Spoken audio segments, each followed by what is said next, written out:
반갑습니다. 송주준입니다. 이번에 국정감사를 통해 가지고 이재명 대표가 기대했던 바는 모든 이슈들이 전부 다 김건희 여사와 관련돼서 김건희 여사에 대한 총공세를 펴고 그거를 바탕으로 윤석열 대통령의 지지율을 떨어뜨리고 자기의 어떤 그거를 높여간다. 뭐 이런 계획이었을 것 같습니다.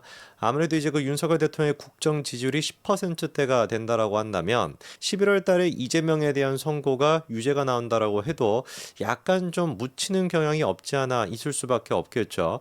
그러다 보니까 이재명 입장에서는 무슨 수단과 방법을 가리지 않고 다 써가지고 10월 달에 실제로 그래서 10월 달 윤석열 탄핵설까지도 민주당이 주장하지 않았습니까? 그렇게 이제 밀어붙이는 거였을 겁니다. 자, 그런데 대한민국이 그렇게 호락호락하게 넘어가는 나라가 아니죠, 그렇죠? 이재명이 생각하는 대로 그렇게 쉽게 넘어가는 나라가 아닙니다. 오히려 국정감사를 통해 가지고 지금 문제가 되고 있는 것은 다른 예상치 못했던 것들이 속속들이 튀어나오고 있는데 그중에 대표적인 게 뭐 문다혜 씨와 관련된 그 논란도 마찬가지죠. 그렇죠? 자, 근데 추가적으로 문다혜뿐만 아니라 배소연에 대한 논란도 이번 국정감사를 통해서 새롭게 제시가 되고 있습니다. 배소연에 대한 논란은 간단한 거예요. 배소연이가 공무원이었습니다. 그리고 또 공무원으로 오기 전에 같은 경우는 법률사무소에 사실상 이제 그 사무직으로 있었단 말이에요. 변호사도 아니었죠, 그렇죠? 자, 그러면 공무원이었고 법률사무소의 사무직이었다라고 한다면 이 사람이 받을 수 있는 월급이 뻔할 뻔짜 아니겠습니까? 특히나 이제 그 배소연 같은 경우는 공무원 기간이 한 10년 정도 된다라고 한다면 공무원 월급은 다 정해져 있고 공개가 되다 보니까 얼마를 받았는지 명확하게 우리가 알 수가 있죠. 그런데 문제가 아무리 배소연이가 10년 동안 한 푼도 쓰지 않고 밥 한 톨도 먹지 않고 싹 다 그 돈을 모았다라고 할지라도 도저히 배소연이가 가지고 있는 부동산의 내역이 이게 설명이 안 된다라는 겁니다. 해봤자 지금 이제 한 3억 정도 현금으로 맥시멈 모을 수 있다라는 것인데 배소연이 갖고 있는 부동산은 얼마다? 80억이다라는 거거든요. 이거에 대한 미스테리가 이번에 국감에서도 제시가 됐습니다만 실제로 그리고 그게 어떻습니까? 꽤 언론들이 보도를 하면서 지금 화제가 되고 있죠. 근데 제가 답답한 게 이거예요. 이렇게나 중요한 소스, 먹는 소스 말고요. 이렇게나 중요한 이야기, 이렇게나 중요한 어떤 파급력이 있을 법한 이야기. 지금 통한다라고 한다면 예전에는 통했겠습니까? 안 통했겠습니까? 통하고도 남죠. 그런데 그때는 우리가 공격을 할 줄 모르다 보니까 못하고 지금 같은 경우도 이거는 무슨 뭐 파죽지세로 우리가 밀어붙이는 것도 아니고 뭐 어영주엄하면서 이렇게 지금 넘어가고 있는 느낌 아닙니까? 지금도 공격이 부족한데 더 놀라운 이야기는 훨씬 더 예전에 배소연에 대한 이 똑같은 문제가 제기가 된 적이 있고 그때는 그런데 어떻게 된 것인지 국민의힘 쪽에서 너무나 침묵하고 아무도 싸우지 않았기 때문에 이게 묻혀버렸다라는 얘기입니다. 뭔 얘기를 제가 드리는 것이냐?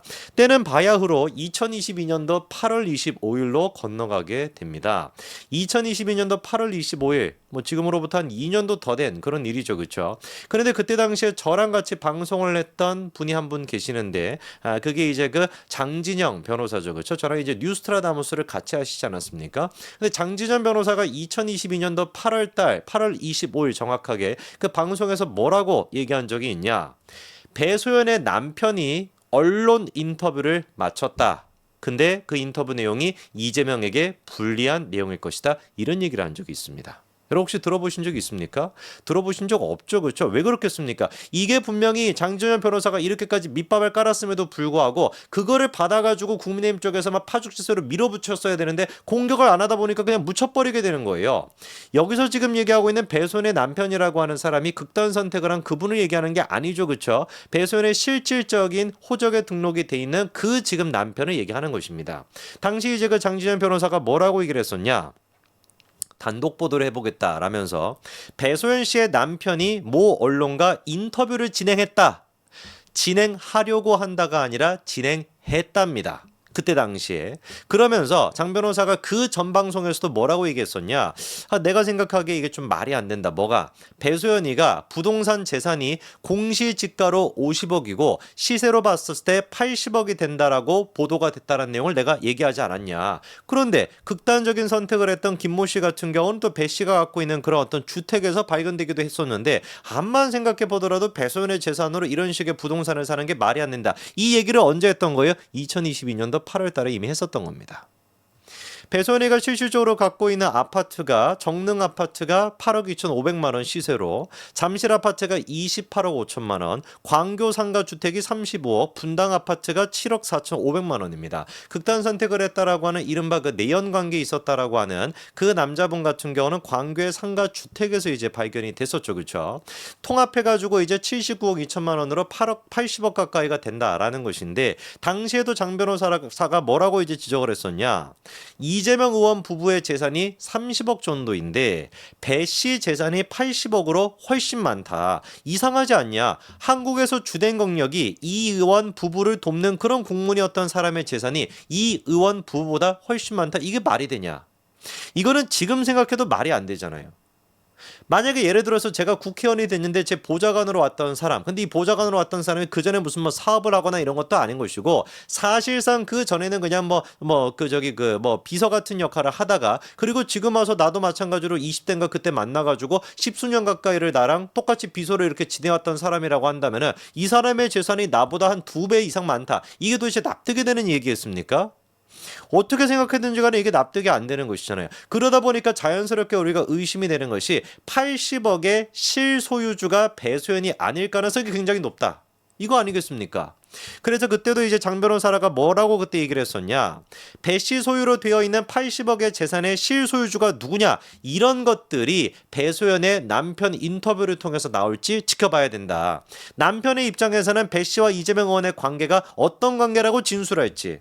뭐 예를 들어가지고 이거만 불륜 관계는 아니겠죠, 그렇죠? 왜냐면 또 이재명이랑 불륜 관계다 뭐 이런 식의 논란은 또 다른 사람이랑 있었으니까. 이때 말하는 관계는 뭐겠습니까? 사실상 배소연의 그 아파트라고 하는 것들은 뭐다? 저수지다. 대장동에 그 저수지 같이 그렇게 쓰여 있던 것이고, 이재명의 실질적인 자산인 것인데 그거를 그냥 이름만 배수를 해놓은 것이다. 뭐 이런 식으로 어떤 관계가 있는지를 진술할 수도 있는 것이고, 배 씨와 숨진 그 김 씨, 이제 그 극단 선택을 했다. 그분의 관계는 또 어떤 관계라고 진술할지, 남편 입장에서 이런 것들이 인터뷰 내용에 포함이 되어 있을 가능성이 높다 보니까 눈여겨봐야 된다라고 얘기를 했습니다.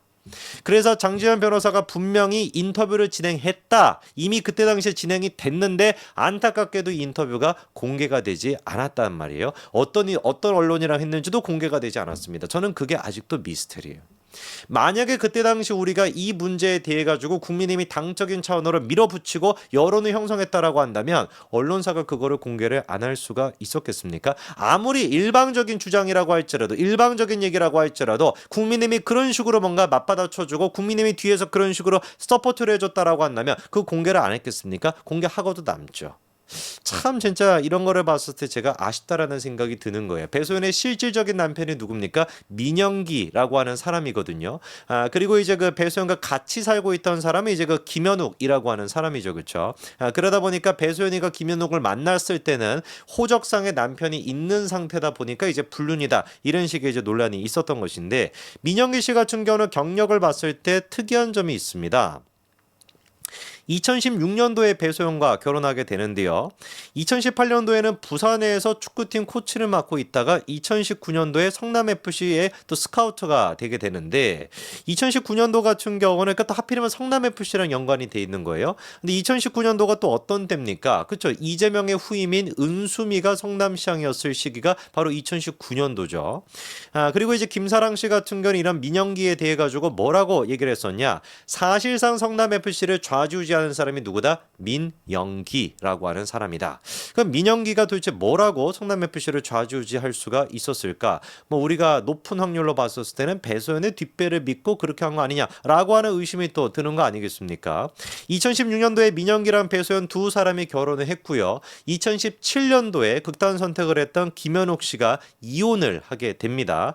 그리고 그 주변에 있는 지인들이 증언을 하기로는 이혼하고 난 뒤에 두 사람의 관계가 급속도로 가까워졌다라는 것이죠, 그렇죠? 그리고 2018년도에 아까 말씀드린 것처럼 민영기 씨가 부산으로 이제 가게 됐는데, 그 기간 동안에 이제 어떻게 했던 거예요? 2019년도에 배소연과 김영욱 두 사람이 아까 전에 말씀드렸던 그 광교의 다가구 주택 3층의 주택에서 3년 동안 동거를 했다. 뭐 이런 얘기가 파다하게 나왔었고요. 그리고 민영기 씨가 다시 성남FC 스카우터가 됐었을 때, 그때 같은 경우는 이미 배소연 씨가 별거 또는 이중 살림을 하고 있던 시기였다라는 겁니다.